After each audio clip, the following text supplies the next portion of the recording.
Voilà. Et donc, bonjour à tous. Nous sommes un peu plus de 70 connectés à l'heure où je vous parle et les chiffres grimpent régulièrement. On va donc pouvoir ouvrir tout à fait officiellement le webinaire de lancement du programme START, programme de formation territorialisée basée sur la performation sur les troubles neurodéveloppementaux. Programme national expérimenté dans 2 régions et soutenu par l'Agence régionale de santé Grand Est, dont la directrice de l'autonomie, Agnès Gerbeau, nous a fait le plaisir de sa présence parmi nous et à laquelle je cède immédiatement la parole. Madame Gerbeau, c'est à vous. Merci Monsieur Marmont, bonjour, bonjour à tous. Merci effectivement d'accueillir l'ARS Grand Est lors de ce séminaire, de ce webinaire, pardon. Je vous remercie Monsieur Marmont et vos équipes pour l'organisation de ce webinaire et puis pour la charge que vous avez acceptée au titre aussi de l'Ancréail, puisqu'on va y revenir, c'est un mouvement Ancréail, de déployer la formation, enfin le programme START sur les territoires de la région Grand Est. Et je vous remercie par avance du coup pour tous les travaux à venir dans le cadre de ce déploiement. Je remercie également Madame Poher de sa présence, Madame Poher, coordinatrice nationale du programme START au sein de l'Association nationale des Créailles, qui va nous apporter un éclairage précieux sur ce programme extrêmement stimulant et donc merci d'être là.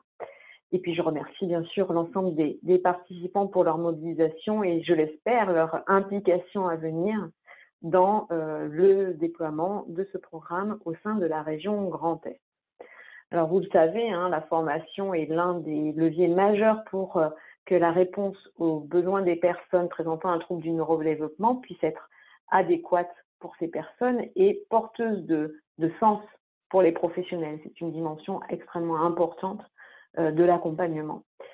Chaque mesure de la stratégie nationale autisme au sein des troubles du neurodéveloppement 2018-2022 révèle en effet des besoins de sensibilisation, d'information, de formation de l'ensemble des professionnels impliqués à un titre ou à un autre, concernés par le repérage, le diagnostic, les interventions, l'accompagnement des personnes et de leurs familles, professionnels qui sont très nombreux, professionnels de la petite enfance, professionnels de santé, bien sûr, médecins, paramédicaux, qu'ils soient en libéral, qu'ils soient salariés de structures sanitaires ou médico-sociales, travailleurs sociaux, professionnels de l'éducation nationale, de la justice, du service public de l'emploi, du sport, des loisirs, de la culture et bien sûr, en dehors des professionnels, mais ça se rejoint, les aidants familiaux qui sont si importants dans le parcours.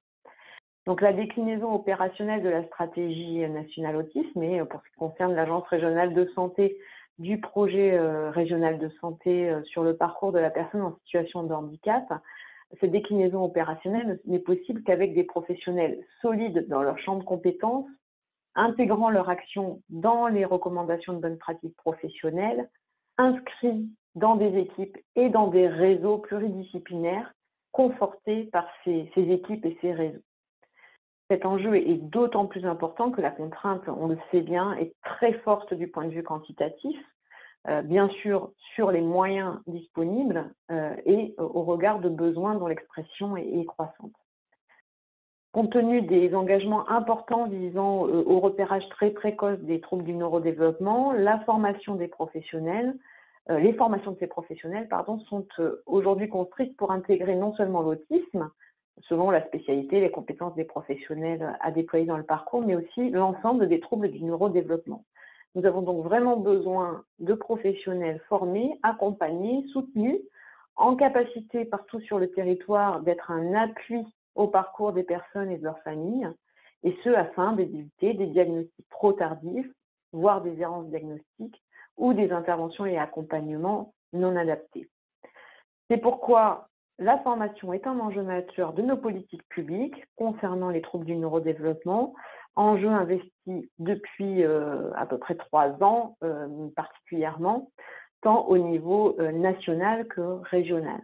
Alors, la délégation interministérielle à l'autisme fait sa part du travail, elle a conduit un travail visant à renforcer la qualité des formations en direction des professionnels de santé et des travailleurs sociaux, avec un partenariat avec l'Agence nationale du développement professionnel continu pour améliorer la qualité des offres de formation, avec un travail de recensement et d'analyse de ces offres de formation dans toutes les universités dans le champ des troubles du spectre de l'autisme ou des troubles et des autres troubles du neurodéveloppement. Une réflexion avec des responsables d'universités françaises sur les pistes d'évolution, la création d'un certificat national d'intervention en autisme pour les travailleurs sociaux, et puis est en projet également un guide qui sera mis à disposition prochainement et qui vise à recenser l'ensemble des formations ad hoc utiles. Ça, c'est le niveau national, mais au niveau régional, nous, en tant qu'ARS, nous soutenons également cette dynamique de formation. Nous mobilisons des financements ciblés dédiés aux formations aux troubles du neurodéveloppement, notamment sur les professionnels des structures dites ligne 2 ou ligne 3, donc les centres de ressources, les CAMS. Et puis, nous soutenons le déploiement donc, en 2022 de la formation, du programme START. Sur ce programme, après plus de 3 années de travaux multipartenariaux et transdisciplinaires, je pense que Mme Poher y reviendra, conception, expérimentation, diffusion dans 2 régions, Auvergne-Rhône-Alpes et Île-de-France, le projet, tout en restant bien sûr multipartenarial, se rapproche du réseau des CREAI dans la perspective de cet essaimage national progressif, avec le concours des ARS. Il est soutenu par l'ensemble des politiques publiques actuelles, et au niveau des institutions, par la Caisse nationale de solidarité pour l'autonomie, par le secrétariat général des ministères en charge des affaires sociales, par la DIA, délégation interministérielle autisme TND bien sûr, par le comité interministériel du handicap et par les directions générales d'administration centrale. Donc le CREAI s'est mobilisé très rapidement et je l'en remercie à nouveau pour piloter ce déploiement sur nos territoires de la région Grand Est. Et sachez que donc nous pouvons aujourd'hui acter ensemble que le Grand Est sera la première région de France post-phase expérimentale à déployer START, ce dont bien sûr nous nous félicitons grandement. Voilà, je vous souhaite, et je ne vais pas faire plus long, je vous souhaite un bon webinaire. J'espère que vous serez nombreux à participer à ce programme de formation START, qui est un dispositif original, des formations croisées en territoire, et qui, in fine, rendra le système plus répondant grâce à vous aux besoins des enfants et des adultes présentant des troubles du neurodéveloppement, et puis avec l'évocation de rendre la réponse plus équitable tout en renforçant la précocité et la pertinence des interventions. Voilà, écoutez, je vous repasse la parole, Monsieur Marmont, et je vous remercie encore. Merci beaucoup, Madame Gerbeau, pour votre ouverture du webinaire. Et du coup, la deuxième séquence qui sera aussi la plus détaillée sera celle de Muriel Poher qui, depuis 3 ans, peut-être plus, Muriel, tu rectifieras, tu préciseras, enfin en tout cas dès le début, tu as été le pivot de ce programme national qui se régionalise donc maintenant, que tu coordonnes depuis le départ aux côtés du professeur Vincent Desportes. Je te laisse la parole. Merci, merci infiniment pour cette entrée en matière. Je vais partager avec vous quelques diapositives. Je le fais maintenant, j'espère que ça va fonctionner. Est-ce que ça marche? C'est bon? Oui, c'est bon. Je me mets plein écran. Voilà. Écoutez, c'est vrai qu'on ne se remercie jamais assez.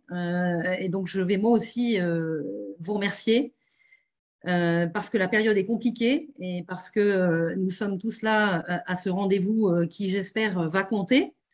Donc, merci au CREAI Grand Est de m'avoir convié à ce webinaire de partage avec les acteurs potentiellement concernés par START. Merci à l'ARS Grand Est, merci Madame Gerbeau, merci à Madame Christophe, Madame Pirefort pour leur engagement à nos côtés. C'est vrai que l'ARS Grand Est a toujours été très à l'écoute de ce projet, même dans sa phase expérimentale. Et merci à tous de l'intérêt que vous portez à la démarche au moment même donc, où il va pouvoir se déployer chez vous et où vous allez pouvoir apporter votre contribution tout en capitalisant à ce qui a déjà été mené pendant, Madame Gerbaud et Thibault l'ont rappelé, près de 4 ans en fait. Voilà, donc START pour service territorial d'accès à des ressources transdisciplinaires est un projet multipartenarial. Madame Gerbaud l'a dit, c'est important. Depuis sa conception, il a été coporté donc, par la filière nationale de santé et d'efficience, et beaucoup d'entre vous, je crois, connaissent Vincent Desportes, qui est son animateur national et qui est le conseiller scientifique du projet, mais aussi les associations de personnes malades, de personnes en situation de handicap et leurs familles, les fédérations employeurs que sont donc la FEAP, vous voyez les logos, hein, la FEAP, Nexem, l'UNAPI, l'Alliance Maladies Rares, la NECAMS et le collectif Déficience Intellectuelle. Donc, c'est un projet qui n'est pas sorti du chapeau comme ça, qui est soutenu, Madame Gerbaud l'a rappelé, et qui rejoint donc aujourd'hui dans cette phase attendue de tous, de pérennisation et d'essaimage progressif France entière, et bien l'Encréaille et le réseau des créailles. Et ce qui va compter beaucoup, eh bien, c'est que le Grand Est va être donc la première région à se lancer dans les suites de l'expérimentation. Quelques mots sur le contexte de la genèse du projet avant d'avancer dans le dispositif en lui-même. Donc, c'est vrai que nous sommes partis d'un certain nombre de constats partagés entre tous. Les constats d'ordre clinique et scientifique ont été les principaux moteurs de notre démarche, je tiens à le dire, mais nous avons bien sûr tenu compte des politiques menées dans le champ des troubles du neurodéveloppement, avec le rapport Ringard de 2002 concernant les troubles du langage et des apprentissages, les 3 plans successifs autisme, l'expertise collective de l'INSERM sur les déficiences intellectuelles, les états généraux de la déficience intellectuelle. Ce sont en fait toutes ces étapes qui ont participé à cette volonté d'élargir la stratégie nationale autisme à l'ensemble des troubles du neurodéveloppement, et on est au début seulement de cette ouverture.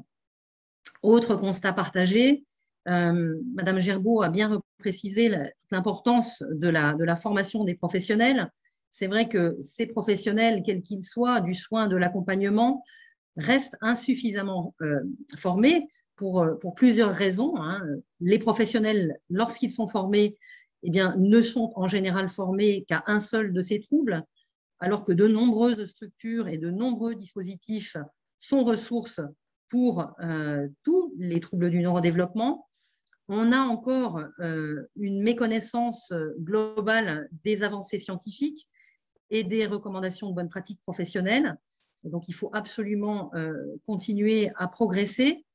Et puis, on le sait tous, il existe un trop fort cloisonnement aujourd'hui des acteurs, des acteurs du sanitaire, quand ils sont à l'hôpital. Moi, c'est vrai que j'ai été basée pendant 7 ans à la Pitié-Salpêtrière, donc je touche du doigt ce que représente ce cloisonnement entre le sanitaire, le médico-social, l'éducation nationale, l'aide sociale à l'enfance, enfin on peut décliner à l'infini, et les personnes et leurs familles. Donc, pour revenir au constat clinique et scientifique, alors Vincent n'est pas là avec moi et en général on fait cette présentation à 2 voix.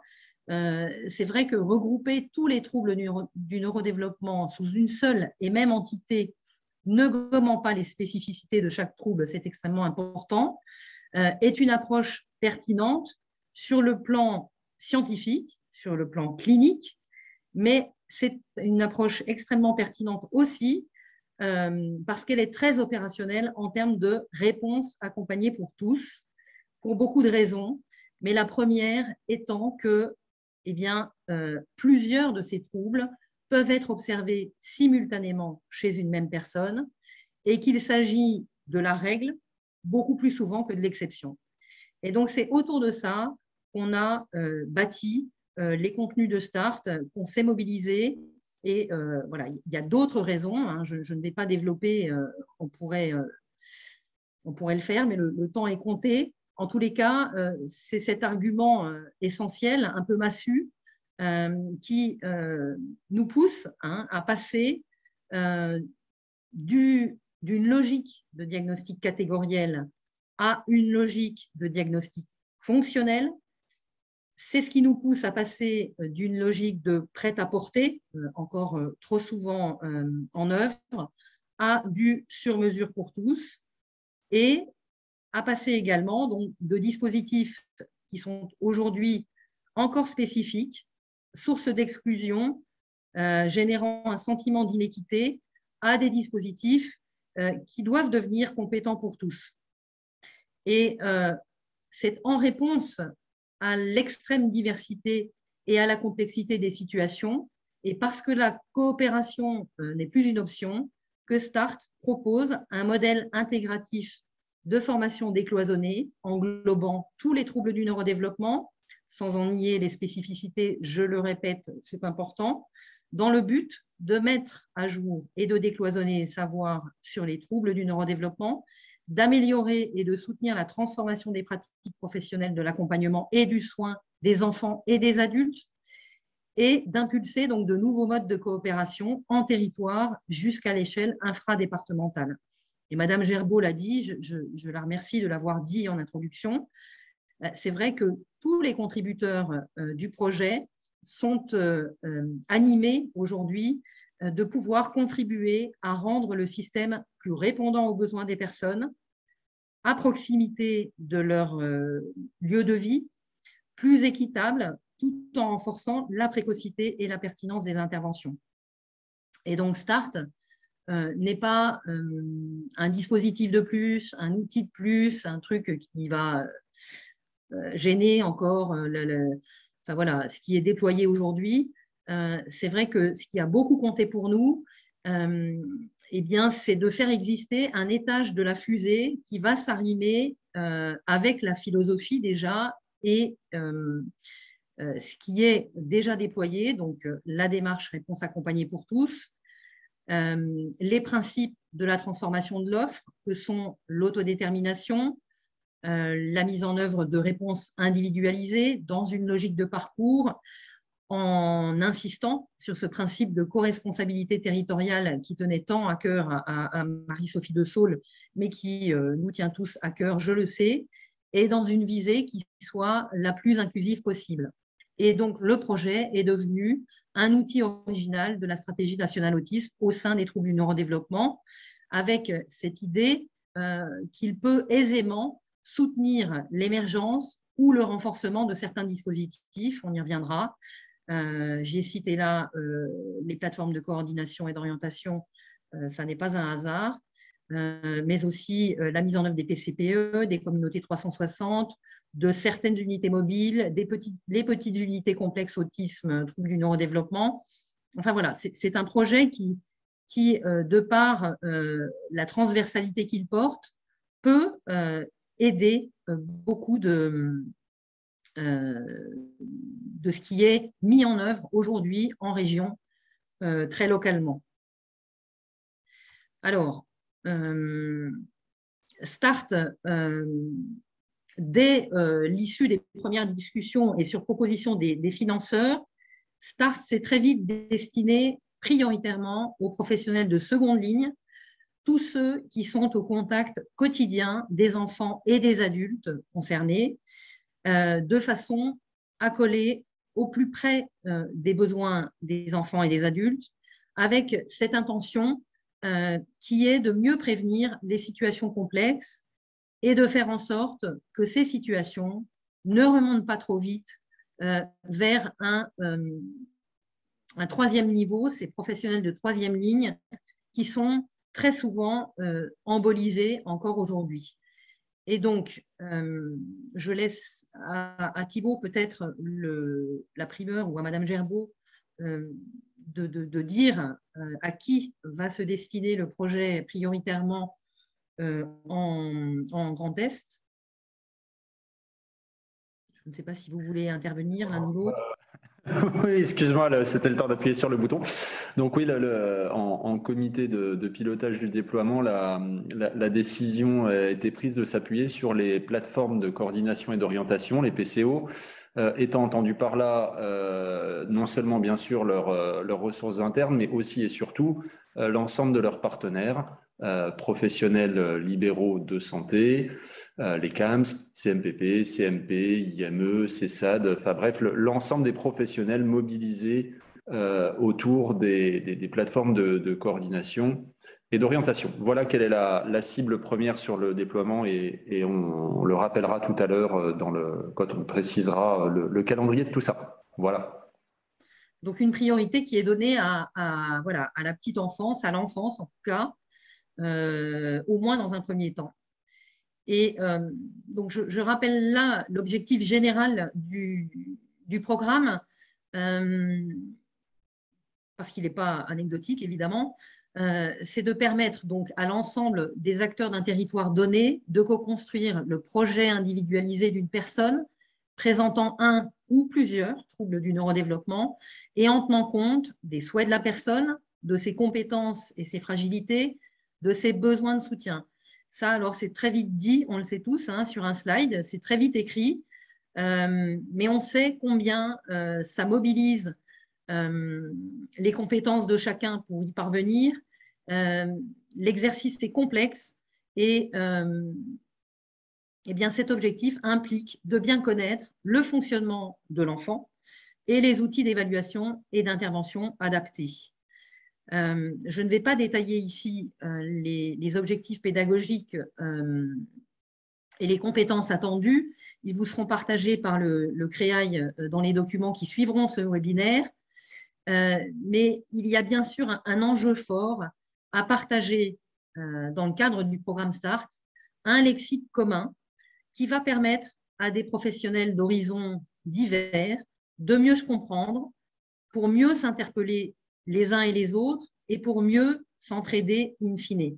On est bien sur l'idée qu'on fait tous des choses qui sont compliquées là où nous sommes et on a besoin de coopérer, on a besoin de se comprendre et donc on a besoin de s'entendre sur ce lexique commun qu'on va vous livrer évidemment dans le cadre de START, mais qui est amené à s'enrichir par la compétence de chacun et à grandir. Alors, START, c'est quoi? Eh bien, c'est 2 fois 2 jours de formation, espacés de 2 à 3 semaines. Chaque journée, vous le voyez ici, étant constituée de 2 modules, des modules qui se tiennent entre eux, qui se tiennent sur les 4 jours, on le verra, et qui sont suivis d'une journée qu'on veut pouvoir faire exister, une journée de formation-action, qui se veut aussi une journée de restitution. Et c'est cette 5e journée qui sera co-organisée avec l'ARS qui va nous permettre de poser les bases d'une communauté de pratique. Pour la petite histoire, le déploiement de START a été percuté de plein fouet par la crise sanitaire, évidemment. Cette 5e journée ne peut avoir lieu qu'en présentiel et donc elle commence seulement à être éprouvée sur les régions Île-de-France et Auvergne-Rhône-Alpes. Alors, au-delà de ces modules, START, comment ça marche? Eh bien, c'est une douzaine de formateurs en région qui vont fonctionner en binôme. Vous le voyez là, avec des binômes distincts pour chacune des journées. Thibaut, pardon, reviendra tout à l'heure sur le profil attendu de ces formateurs. Ces sessions sont animées donc, par un animateur en région qui est présent aujourd'hui, Pétula avec nous, Pétula Bergamelli. Et puis, ces sessions vont réunir une vingtaine de professionnels de seconde ligne, donc issus des PCO et de leurs partenaires, de toutes disciplines, donc de tout type d'horizon. On a parlé des libéraux, on a parlé des établissements sociaux, médico-sociaux, de l'hôpital. Et eh bien, ces professionnels vont venir en étant au moins 2 et jusqu'à 4 de leur structure avec un professionnel de l'encadrement qui va pouvoir être à même de porter le changement si nécessaire. On a donc plusieurs dispositifs d'un même territoire Et les 2 fois 2 jours vont être, je l'ai dit, portés par l'animateur régional et par les 4 binômes de formateurs. Le contenu pédagogique de ces 4 journées a été défini donc par un comité pédagogique de près de 40 personnes et s'organise donc autour de 8 modules qui embrassent les principales facettes du soin et de l'accompagnement des personnes. Les modules ont été co-conçus, chaque module a été co-conçu par des professionnels du médico-social, du sanitaire, d'aidants en responsabilité associative. Ça fait partie de l'ADN du projet, de s'être appuyé sur le savoir expérientiel des aidants, et puis pour certains, de professionnels de l'éducation nationale. Et au-delà des modalités de diffusion de start sur lesquelles nous reviendrons, eh bien, l'originalité du dispositif tient aussi au fait que ce contenu reste intégralement centré sur le fonctionnement de la personne avec troubles du neurodéveloppement. Voilà, on a des outils pédagogiques qui mixent des notions théoriques qui sont, on l'a dit, fondées sur la science et les recos de bonnes pratiques, et de nombreuses études de situation et des animations sous forme de jeux de rôle. Le défi au départ, ça a été de se dire évidemment qu'on allait essayer de se mettre à niveau sur des connaissances aussi diverses, sur des troubles aussi divers, entre professionnels d'horizons divers aussi, le tout en 4 jours avec un contenu qu'on a voulu robuste malgré tout, en un minimum de temps. Et donc, c'est une ligne de crête sur laquelle on est toujours, qui fonctionne et que nous souhaitons tenir avec tous ceux qui nous rejoindront. Alors, il y a une suite logique à ces 8 modules. Je vais essayer en quelques minutes de vous transmettre l'intention de chacun de ces modules, sachant qu'il s'agit là encore d'un défi et que Vincent Desportes, les concepteurs ou les formateurs l'auraient fait sans doute mieux que moi.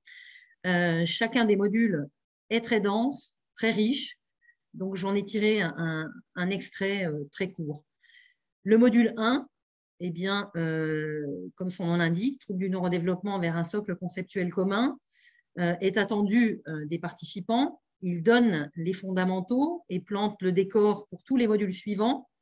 On a délibérément, avec le comité pédagogique et les associations partenaires, fait le choix de démarrer d'emblée sur l'importance de l'autodétermination, alors qu'on n'a pas encore abordé ce que sont les troubles du neurodéveloppement. Les formateurs mettent les pieds dans le plat sur cette quête difficile de l'autodétermination en invitant, lapsus non révélateur, en invitant tous les professionnels à se décentrer et à considérer que les personnes, les enfants, ici, comme les adultes, mais les enfants ici, doivent être acteurs de leur propre vie, en faisant la preuve que cela représente pour tous les soignants et les accompagnants, pour les aidants aussi, une conversion complexe à opérer. La personne est un des acteurs parmi les intervenants autour de son projet. On sait que c'est compliqué, mais c'est un prérequis. C'est d'autant plus compliqué dans l'enfance. Et vous voyez là la présence des parents indispensable. Et c'est d'autant plus compliqué aussi que le handicap est sévère. Mais on s'y tient et on amène chacun à s'interroger sur ce qu'est sa pratique en individuel et en collectif autour de l'autodétermination.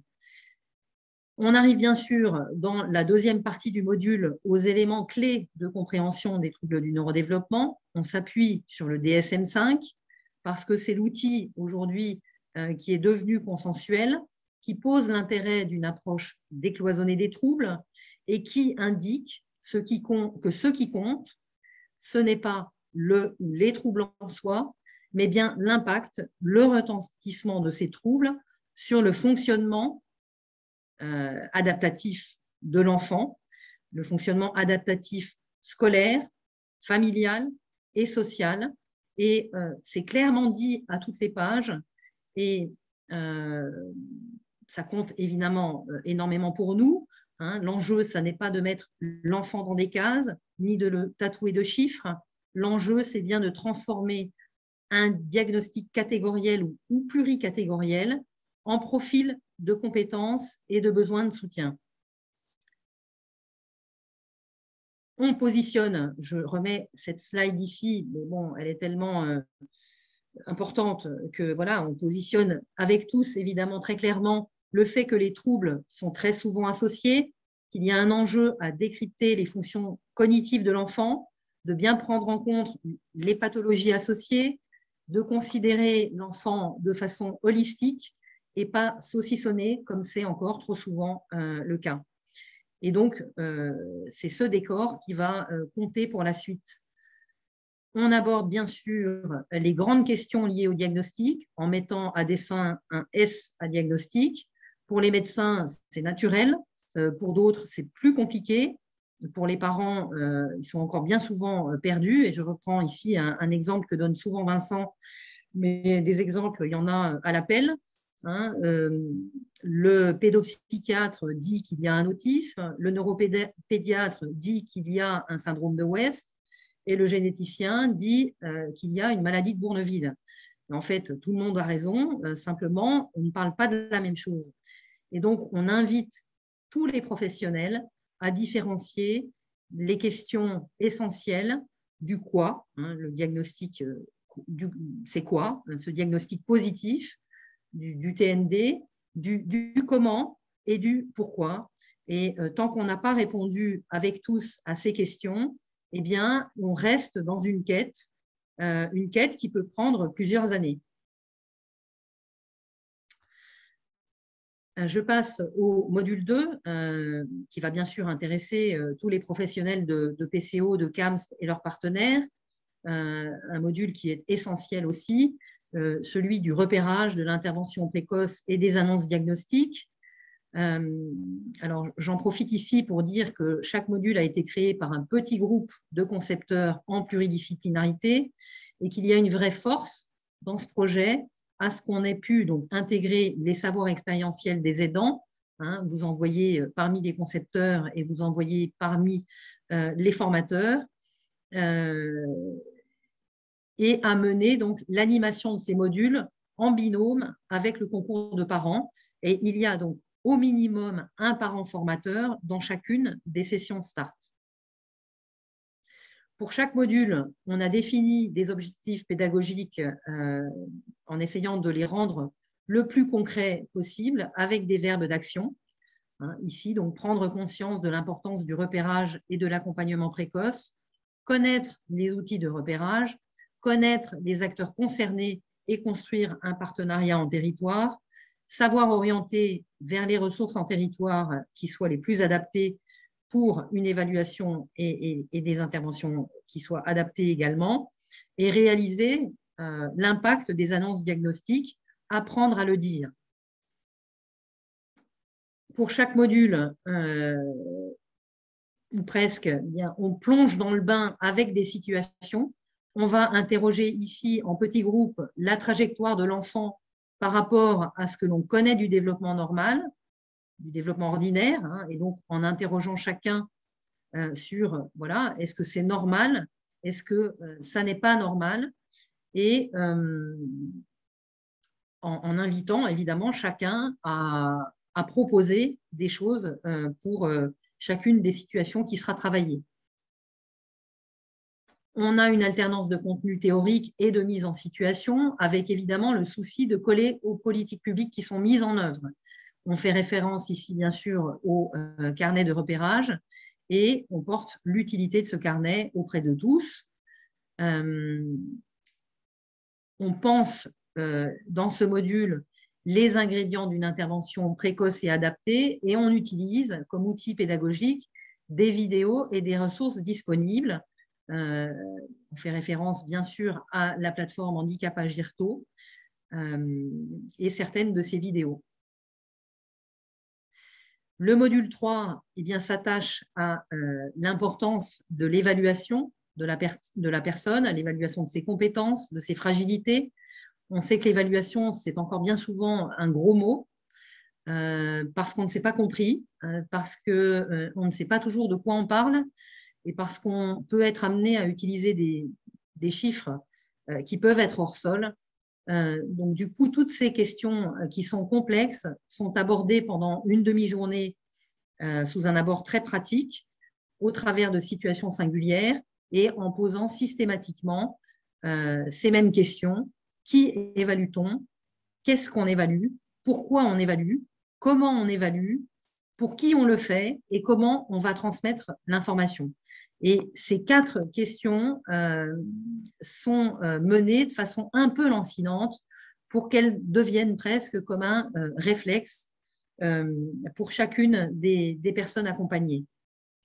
Ça, c'est une dia qui est animée, à laquelle on tient beaucoup, qui pourrait faire l'objet d'un poster dans chacune des structures et qui apparaît sous forme de focus à l'occasion des situations évoquées, puisque l'idée de START, c'est vraiment de donner une boîte à outils pour penser et agir tous ensemble.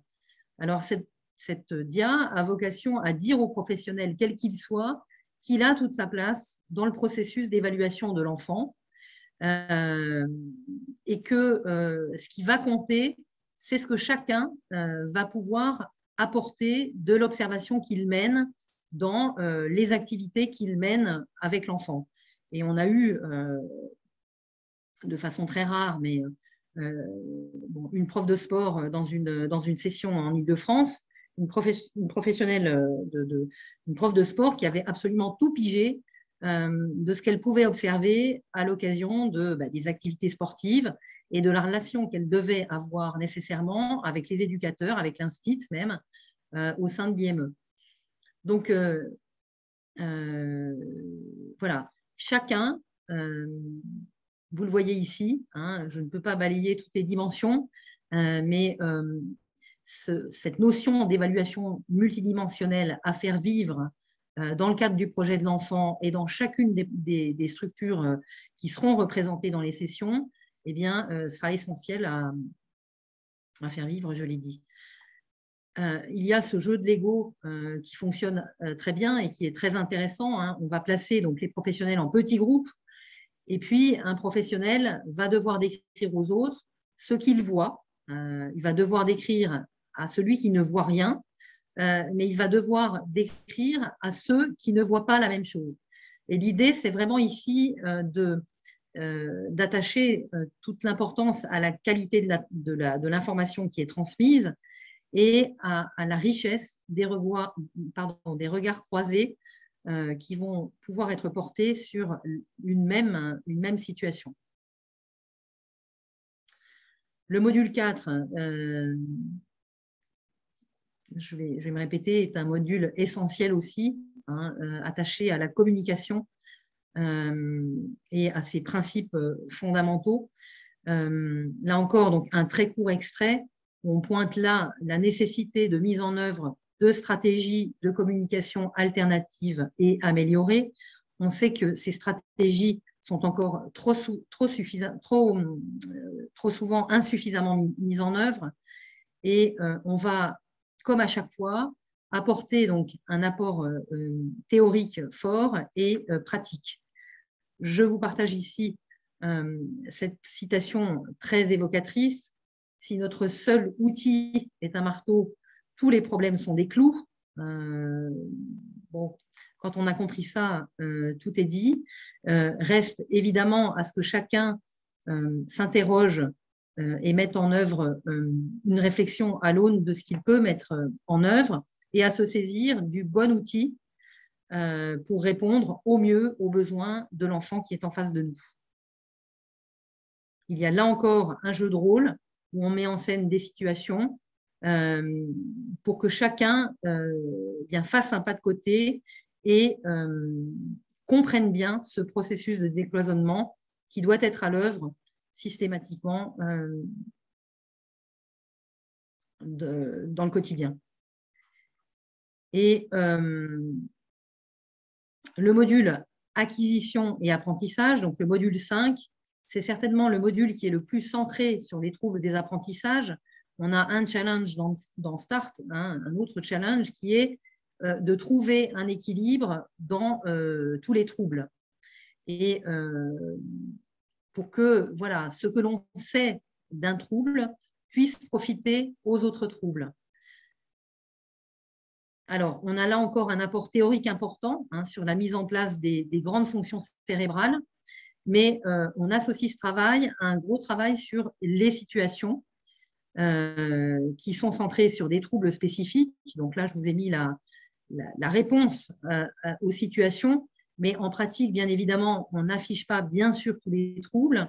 Et dans la stratégie pédagogique, on va amener les participants en fonction des pièces à conviction qu'ils vont solliciter, à trouver eh bien, la solution, à ce qu'à partir du symptôme d'un enfant qui vient avec ses difficultés, eh bien, chacun arrive à affiner et à compléter le diagnostic catégoriel et le diagnostic fonctionnel, afin ensuite de voir comment on peut transformer le profil cognitif de l'enfant en aménagement pédagogique et éducatif. C'est toute cette mécanique, cette mayonnaise qu'il faut absolument faire comprendre, aussi bien à un éducateur qu'à un prof de sport, qu'à une infirmière et qu'à évidemment l'institut spécialisé. Et l'enjeu de ce module est vraiment consacré à cette équation. Sur le module 6, santé, eh bien, on va parler bien sûr des problèmes somatiques et de la douleur. On va s'appuyer très très fortement sur les recours de bonnes pratiques professionnelles. On va faire référence à des outils qui ont été conçus par les groupes multidisciplinaires qu'ont mené la HAS pour illustrer le propos autant que possible. L'idée, à chaque fois, ça n'est pas de réinventer l'eau chaude, mais c'est vraiment de s'appuyer sur ce qui existe déjà, sur ce qu'on a déjà pu collecter nous, mais sur ce qui existe aussi auprès de vos équipes. Et c'est en cela que le projet peut s'enrichir indéfiniment. Et quand on parle d'accès aux soins, on pense aujourd'hui beaucoup à la douleur, aux soins somatiques, aux soins dentaires, gynécologiques, qui sont abordés évidemment dans ce module, mais on oublie encore trop souvent des troubles et des pathologies associées qui viennent à l'adolescence et plus tardivement à l'âge adulte, donc ça vous concernera moins, mais à l'adolescence, modifier le pronostic et les capacités d'adaptation de la personne. Et ça, eh bien, on doit l'avoir tous en tête parce que c'est complexe. Et on rappelle ici l'intrication de facteurs psychopathologiques avec des facteurs somatiques et cognitifs. Et ça, on le sait, ça n'est pas encore suffisamment dans la tête de chacun. Alors, j'en viens au module 7 et les situations complexes. Alors, on ne peut pas aborder ce module trop tôt. Il vient là parce qu'on a pu aborder déjà la question de l'évaluation, tout ce qui touche à la communication, les aspects qui touchent à la santé somatique. Et on aborde donc les comportements problèmes dans cette dernière journée, donc cette 4e journée. On va interroger là, dès le démarrage, les participants sur ce qu'évoque pour eux un comportement problème. C'est en général extrêmement riche. Tout le monde a des trucs à dire. Selon la pratique de chacun, donc ça fait souvent écho aux enfants et aux adultes. Bon, là, aux enfants, dit patate chaude. Et l'idée, c'est de partager les difficultés, de se dire qu'on va réfléchir ensemble, on va essayer de se retrousser les manches et de se donner une ligne de conduite ensemble pour mieux accompagner ces situations difficiles.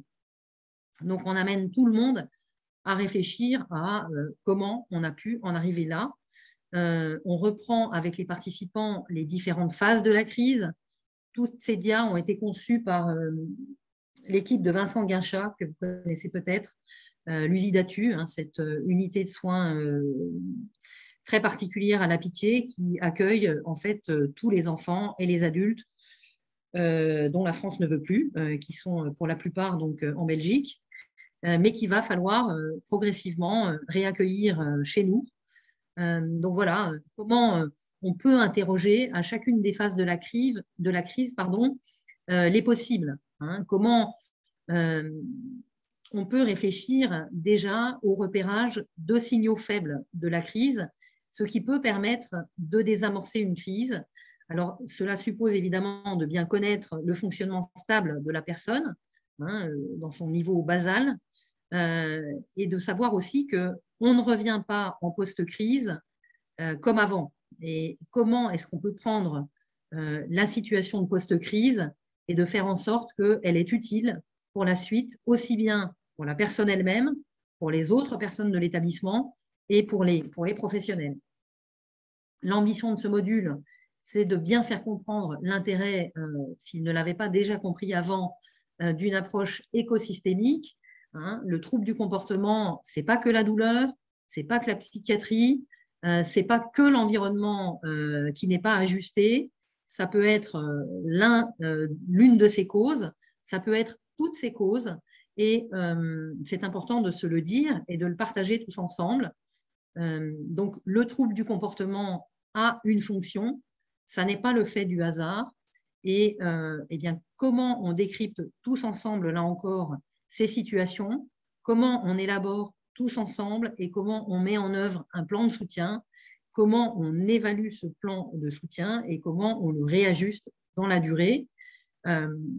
Ça interroge énormément tous les participants des sessions qu'on a pu avoir dans le cadre de START, parce qu'on sait que la marge de progression est encore importante et que Madame Gerbeau le disait, START, c'est stimulant, c'est motivant. Nous, on a touché du doigt tout ça et donc on espère pouvoir le partager avec le plus grand nombre d'entre vous. Le dernier module est le plus difficile, ils sont tous difficiles, ils demandent tous un niveau d'exigence important.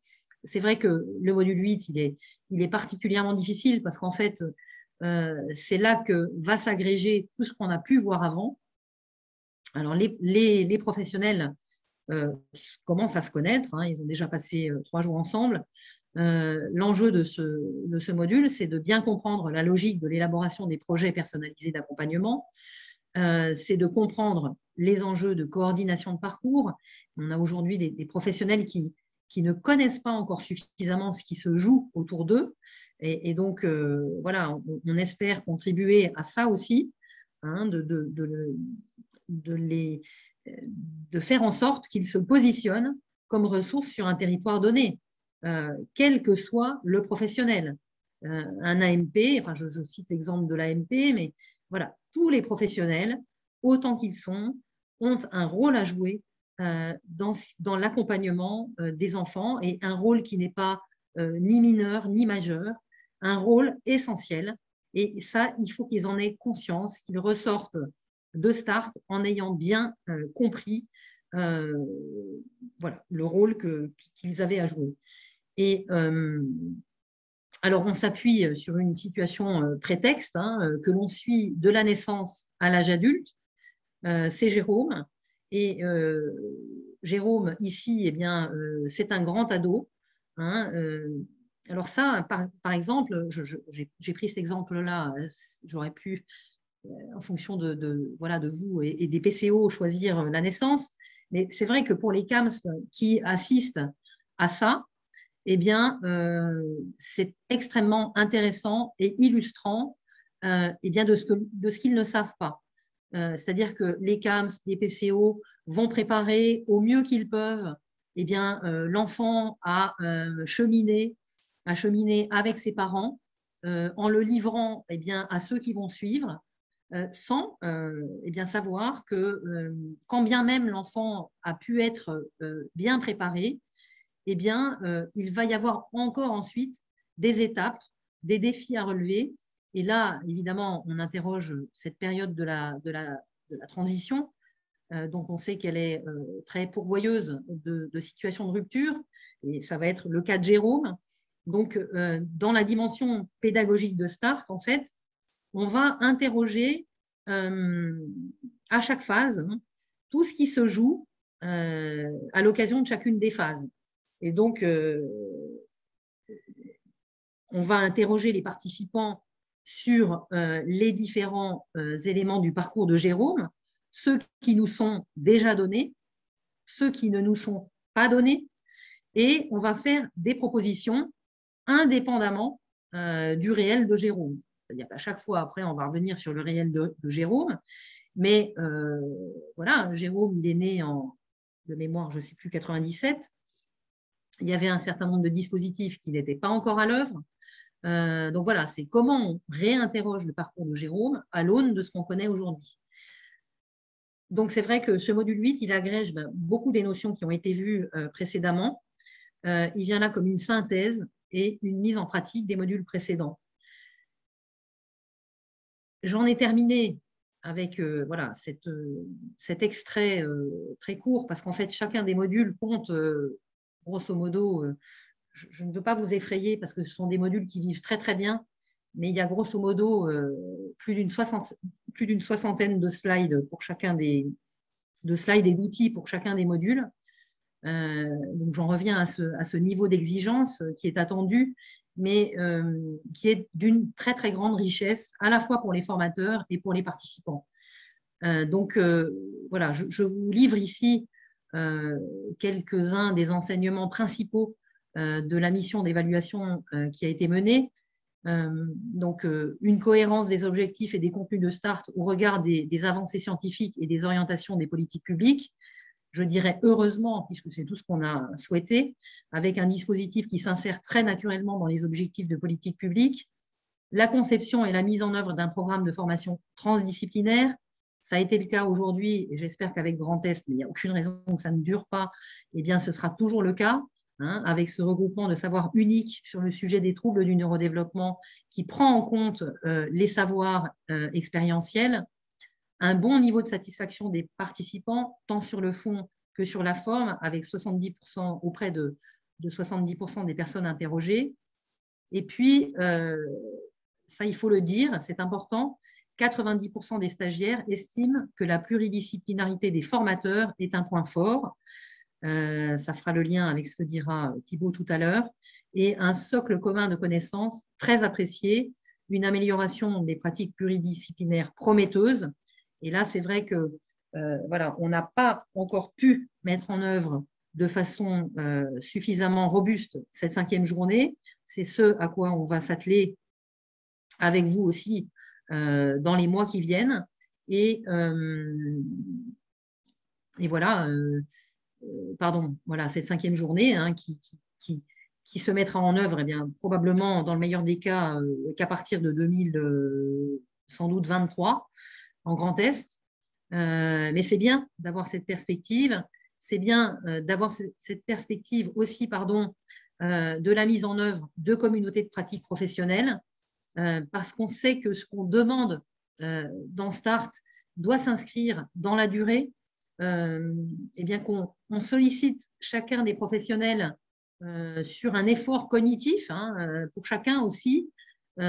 C'est pas simple hein, d'aller contre les routines, d'aller contre les habitudes qui sont installées depuis des années dans les établissements, et que voilà, si on n'a pas chevillé ça au corps absolument tous les jours, à la machine à café, dans chacune des réunions, dans le projet d'établissement, eh bien voilà, ça va s'effilocher, on le sait. Donc voilà, nous on veut, avec le CREAI, avec vous tous, avec l'ARS, avec la CNSA, avec tous ceux qui sont partenaires, eh bien, essayer de vous accompagner autant qu'on le pourra dans la durée sur des choses qui sont difficiles à réaliser, mais qui doivent être réalisées. Voilà, sinon, on ne franchira pas ce cap, on ne franchira pas cette marche qui est si essentielle pour les personnes et leurs familles, mais qui est d'une grande richesse pour les professionnels aussi. Voilà, donc START, c'est vraiment un assembleur de compétences et voilà, on veut absolument réussir à rassembler ces savoirs qui sont morcelés, qui sont si utiles et on veut pouvoir mutualiser des outils au bénéfice de la diversité et de la complexité des personnes accompagnées, des enfants accompagnés, des enfants soignés. J'en termine là et je laisse la parole à Thibaut. Merci beaucoup Muriel, merci beaucoup parce que c'était très précis et puis tu es resté dans le temps imparti. Il me reste 5 minutes pour préciser les aspects un peu plus concrets à nos auditeurs qui sont restés pleinement accrochés au propos. Du coup, quelques petites réponses avant à des questions alors, auxquelles on a essayé de répondre au fil de l'eau dans le chat, mais certaines intéresseront assurément tout le monde. Vous pourrez bien entendu retrouver les supports présentés en ligne. On les mettra en ligne sur le site du CREAI, la page dédiée à ce webinaire. Et puis, le webinaire, il est également enregistré. Et du coup, dès lundi, si tout va bien, mardi au plus tard, vous recevrez le lien vers le replay de cette présentation. Voilà. Et sur ce, je vais donc enchaîner avec la présentation du déploiement concret en région Grand Est. Si mon diaporama veut bien s'activer, ce qui normalement est fait. Donc, finalement, comme le disait Philippe Torreton, ça commence aujourd'hui, 21 janvier 2022, webinaire de lancement qui, très prochainement, quand je vous dis très prochainement, c'est dès lundi, va donner lieu à un courrier que nous allons envoyer donc au PCO et organismes partenaires cités tout à l'heure. Un courrier qui va être assorti d'une pièce jointe, à savoir une présentation écrite du programme START qui va reprendre, alors en beaucoup moins bien, mais par écrit quand même, ce que vous a dit Muriel Poher à l'instant. Un courrier qui va inclure également un lien vers une enquête de besoin pour sonder si vous êtes intéressé dans vos structures respectives et le cas échéant, pour quels professionnels et combien de professionnels. Pourquoi cette question-là? Parce que le déploiement du programme START va se faire de manière échelonnée et avec l'ARS, on souhaitait avoir une vue des territoires dans lesquels il y aurait une demande particulièrement forte, ce qui nous permettrait du coup de les prioriser. Enfin, et peut-être surtout, nous allons profiter de ce courrier pour formuler un appel à candidature pour recruter des formateurs pour le déploiement de START. Vous avez en effet entendu Muriel Poher vous dire qu'il s'agit d'une paire formation basée non seulement sur l'expertise sur un ou plusieurs des TND, mais aussi sur l'expérience de l'accompagnement des personnes présentant un ou plusieurs troubles. Donc, de fait, le parti pris, qui est un parti pris fort, à l'heure où nous parlons, nous ne savons pas encore quels seront les formateurs en Grand Est du programme START, et donc il va nous falloir les recruter parmi vous, vous qui êtes donc à la fois les destinataires de cette formation, mais qui pouvez aussi en être les acteurs.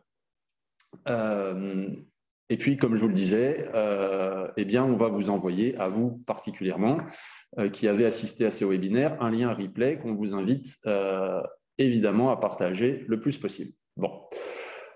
Suite à ce courrier que les PCO et leurs partenaires vont recevoir, on va laisser une deadline assez restreinte, mais en même temps, bon, je pense que ça reste, je pense et nous pensons que ça reste assez pour savoir si oui ou non on se sent de franchir le pas de la candidature. Donc, on va laisser aux uns et aux autres jusqu'au 18 février pour dire si oui ou non ils seraient tentés d'être formateurs. Je dis bien se positionner comme formateur, ce qui ne veut pas dire automatiquement qu'ils le seront. Là, on va voir évidemment et les profils des personnes qui se présentent et le nombre de personnes qui candidatent. Donc, en cas de candidature nombreuse, il nous faudra évidemment faire des choix. Et puis, si on voit que certains profils peuvent présenter des zones de fragilité par rapport à des prérequis que je vais présenter ensuite, on se permettra évidemment de garantir la sécurité du déploiement de START. Alors, vous vous demandez sans doute, bah ouais, mais comment on sait si on est à même de s'approprier les contenus de Start ou non?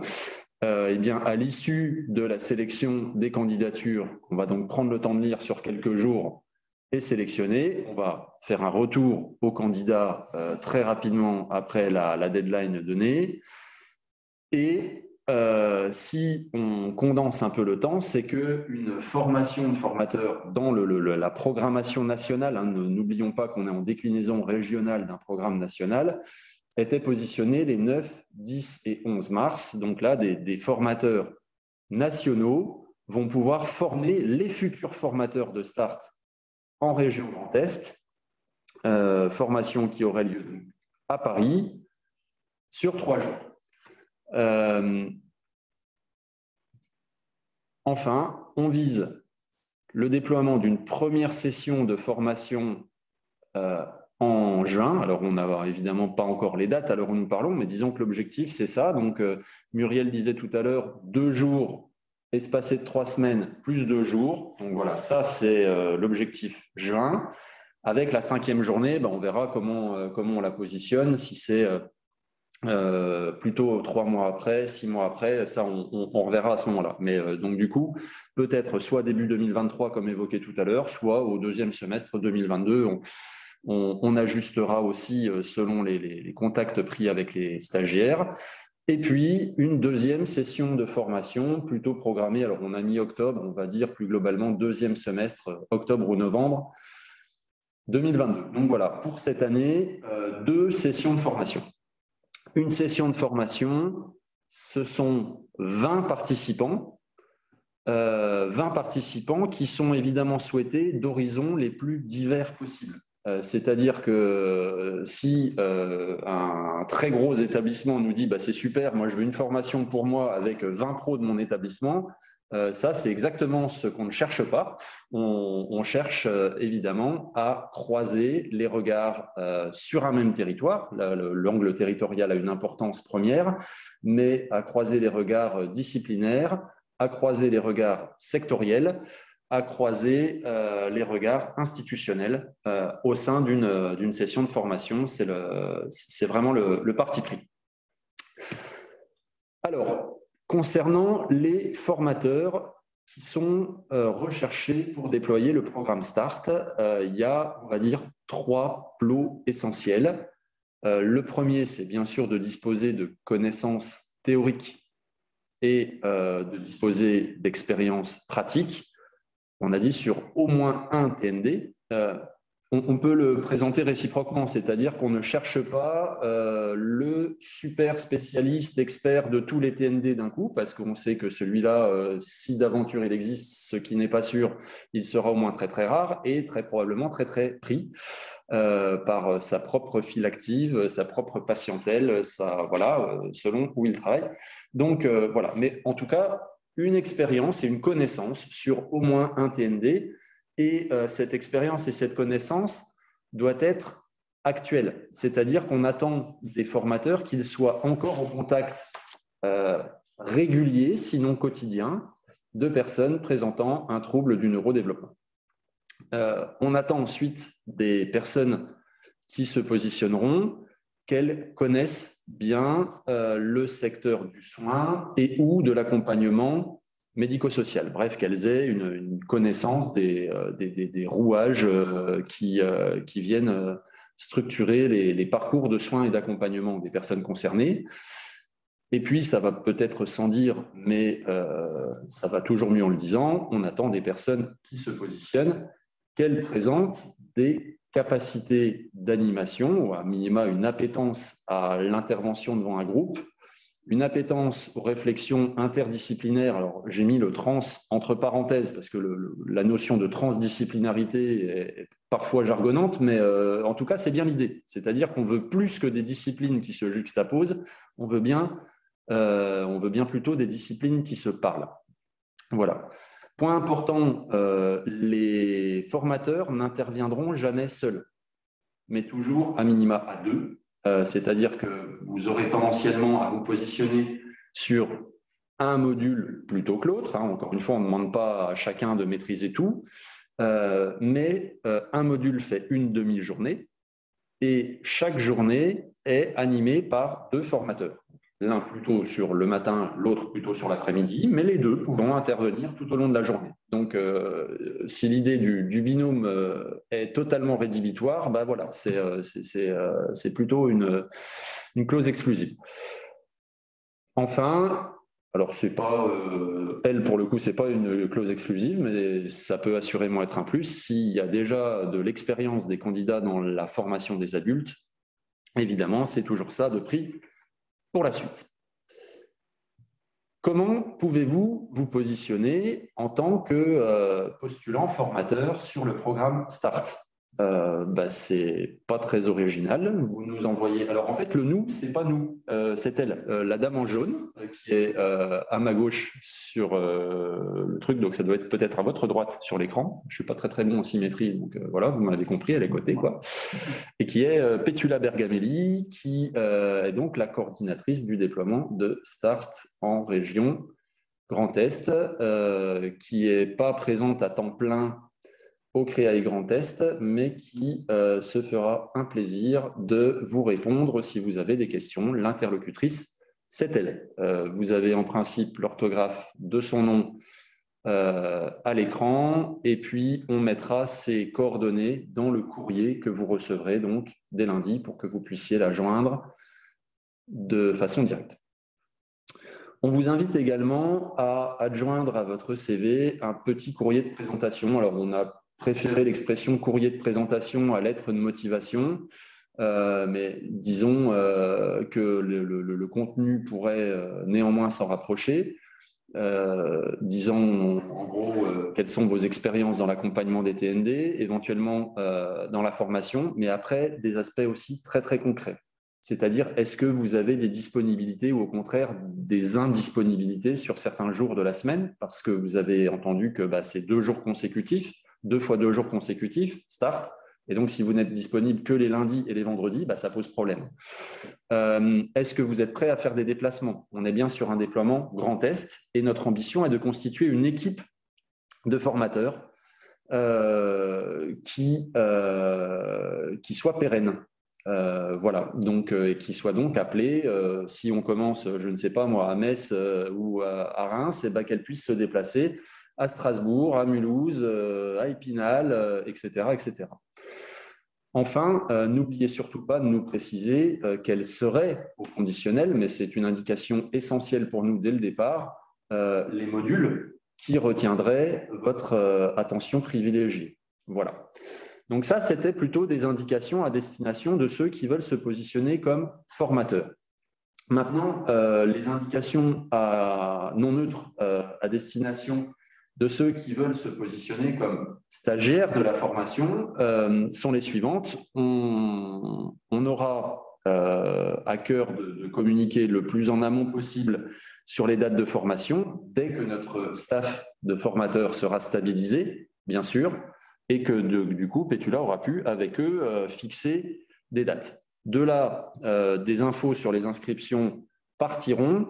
L'élément à ajouter est que le déploiement de START s'ancre dans un modèle économique national qui fait que les formations ne sont pas proposées à titre gracieux. En l'espèce, il y a des coûts d'inscription qui s'élèvent à 1 150 € par personne. Alors, on sait que c'est une somme, mais voilà, en l'occurrence, cette somme est nécessaire pour financer le modèle de déploiement, étant entendu qu'il est évidemment toujours possible de faire une demande de prise en charge par l'OPCO pour soutenir ces frais d'inscription. Voilà pour les précisions les plus concrètes et brèves possibles. Et puis, le chat est toujours à votre disposition s'il y a des questions que vous voulez faire remonter soit à l'Agence régionale de santé, Agnès Jabot étant toujours présente, soit à la coordinatrice nationale du projet, Muriel Poer, étant également présente, soit au CAI. Allez-y, Petula. Alors, la première question, c'est concernant les formateurs. Les professionnels de CRA sont-ils des formateurs potentiels ou recherchez-vous uniquement des professionnels de seconde ligne? Alors, on recherche de manière privilégiée des professionnels de seconde ligne. Si on n'en trouve pas, on n'exclut pas de s'appuyer sur les professionnels de CRA, a fortiori dans un contexte Grand Est où un bon nombre de professionnels CRA sont par ailleurs des professionnels de seconde ligne, puisqu'ils sont très, très, très souvent à temps partiel. Pour autant, le modèle discuté au niveau du pilotage national tend à privilégier vraiment l'accompagnement quotidien sur l'expertise de niveau 3. C'est plus cette expertise de niveau 2 qui est attendue. J'espère avoir répondu suffisamment précisément à la question. Dans ce cas-là, la seconde question, c'est l'angle territorial est-il départemental absolument? Alors, oui et non, c'est-à-dire il nous faut de la cohérence territoriale. On sait très bien en région Grand Est, et je parle sous le contrôle d'Agnès Gerbeau, qu'il y a des territoires interstitiels. Je pense au groupement hospitalier numéro 11, au groupement hospitalier numéro 5, alors qui vous parleront peut-être pas au plan cartographique, mais en gros, par exemple, le triangle Saint-Dizier, Vitry-le-François, Bar-le-Duc chevauche 3 départements et fait territoire homogène. Donc, si on voit qu'il y a des demandes fortes sur ces territoires-là, il n'est pas forcément exclu de prévoir une action interdépartementale à ce niveau-là.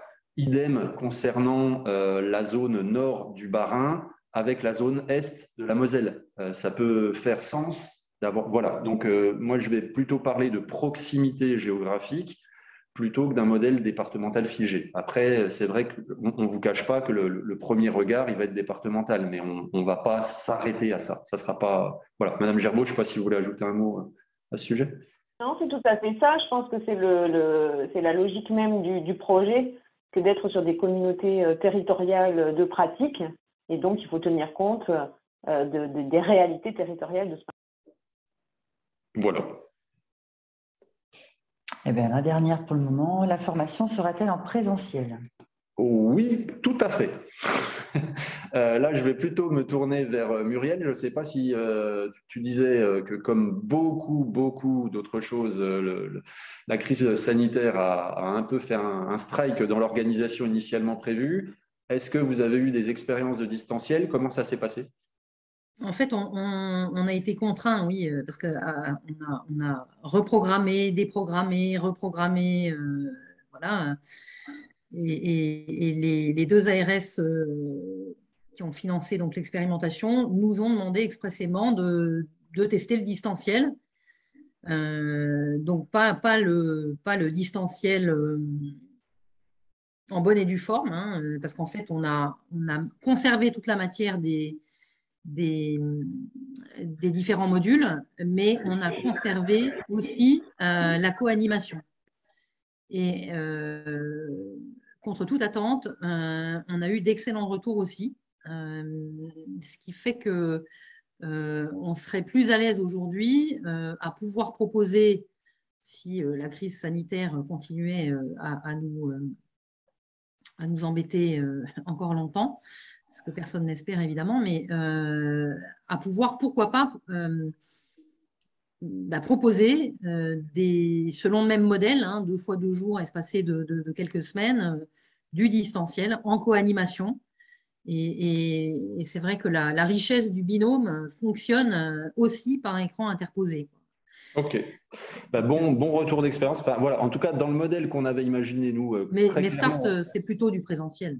Voilà, c'est ça. On privilégiait le présentiel, mais c'est bon d'entendre que si jamais on ne peut pas réaliser notre objectif premier, ça ne compromet pas forcément la réalisation de la formation.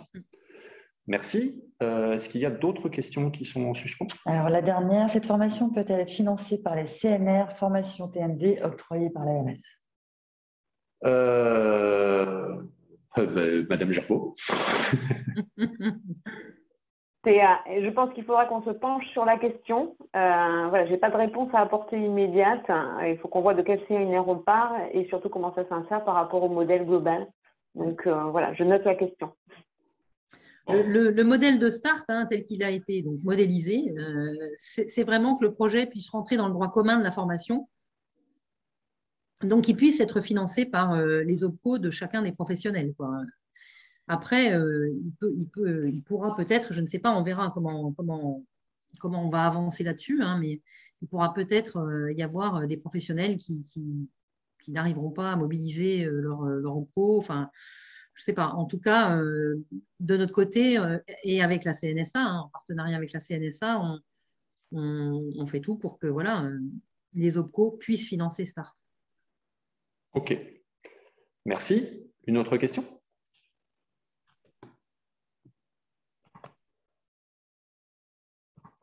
Le distanciel compromet-il les échanges entre les participants? Eh bien, des fois. Non, mais c'était évidemment la grande crainte qu'on avait, puisque vraiment, enfin, Start est vraiment là pour encourager la coopération et donc une meilleure connaissance des uns et des autres. Donc, après, je pense que pour se faire confiance véritablement, une session en distanciel peut ne pas suffire, quoi. Il faut vraiment pouvoir se rencontrer, pouvoir mieux se connaître. Et voilà, mais il y a eu énormément d'échanges. Enfin, moi, j'ai été la première bluffée par la qualité des sessions en distanciel.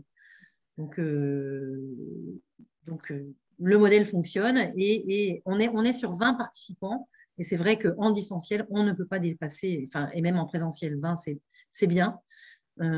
Si on veut vraiment avoir une qualité d'échange suffisante. Donc, voilà, mais il y a eu énormément d'échanges. Très bien. Alors, est-ce que la formation est prise en charge au titre de l'ANDPC? Là, j'avoue que je ne sais pas. Muriel, tu sais, non? Elle est labellisée DPC, Non, la formation aujourd'hui n'est pas labellisée DPC.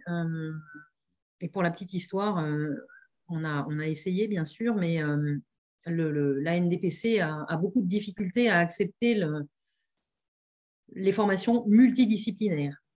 Et donc, mélanger le sanitaire en particulier avec le médico-social, c'est un truc qui leur paraît encore très difficile. Alors que c'est ce qu'on souhaite, nous, évidemment, privilégier.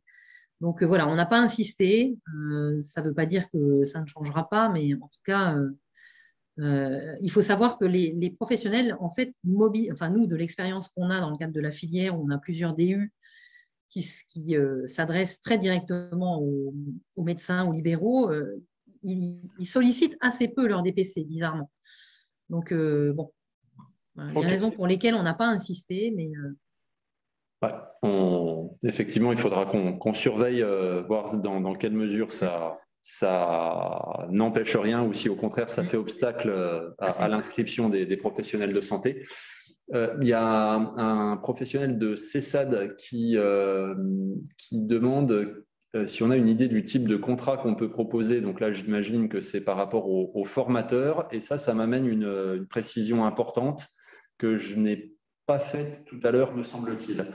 Les formateurs, pour leur intervention, seront bien entendu rétribués à un niveau que je ne précise pas ici parce qu'on ne veut pas que ça soit le facteur motivationnel numéro 1. On veut avant tout que les formateurs y croient dans le projet transdisciplinaire et territorial, mais on peut vous assurer que le niveau de rétribution, on peut le qualifier d'attractif.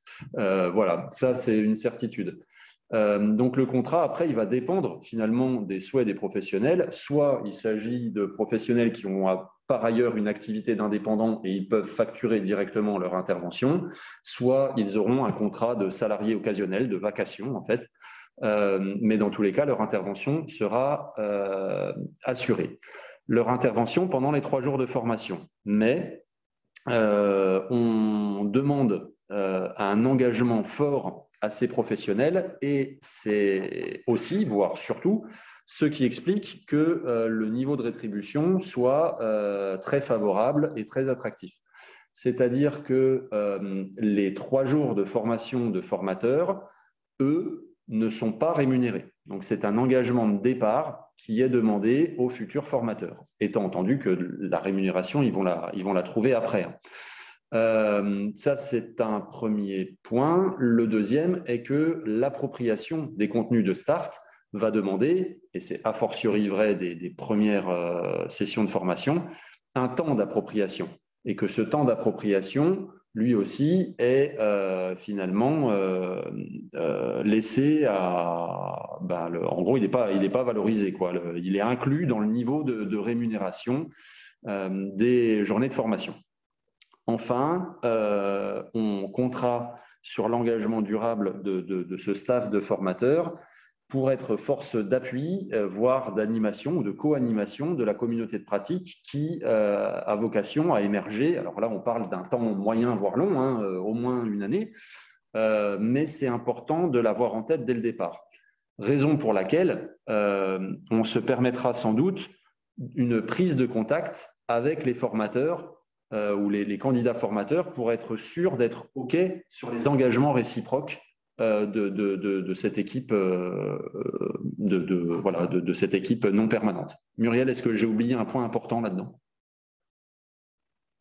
Non, c'est bien ça. C'est vrai que sur le principe, les formateurs qui seront recrutés